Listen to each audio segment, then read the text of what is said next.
She was just another poor, bedraggled woman, struggling to feed her family. He saw them all the time, their faces careworn and blank. The depression had created hundreds of them. He was one of the lucky ones, who still had his grocery and money coming in to feed his family. She came one day to his shop, carrying 2 empty milk bottles, and wordlessly placed them on the counter in front of him. He took the empties and replaced them with full bottles, saying, "10 cents, please." She did not reply. She just took the bottles and left the shop.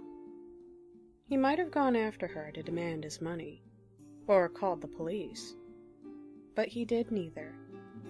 Her need was in her face, and he always felt a little guilty at being one of the lucky ones with money and a job. She was probably one of the migrant workers, he decided. She was back the next day with 2 empty milk bottles.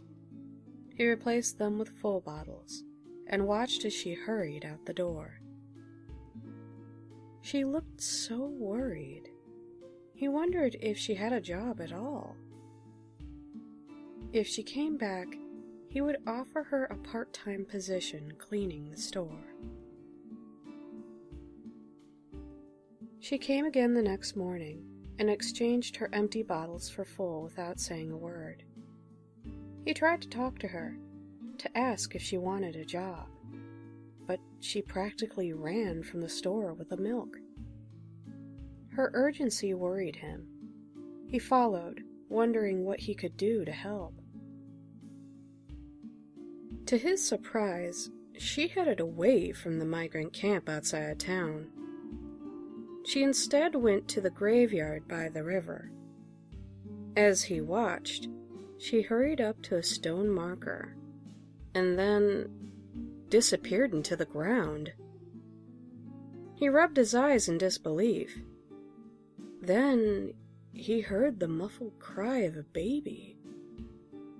It was coming from the ground, underneath the stone marker where the woman had disappeared.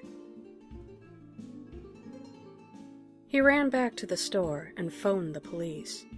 Within minutes, the graveyard was swarming with people, and the workers started digging up the grave. When the casket was opened, the store owner saw the woman who had visited his store, lying dead within it. In her arms, she held a small baby and 2 full milk bottles. The baby was still alive.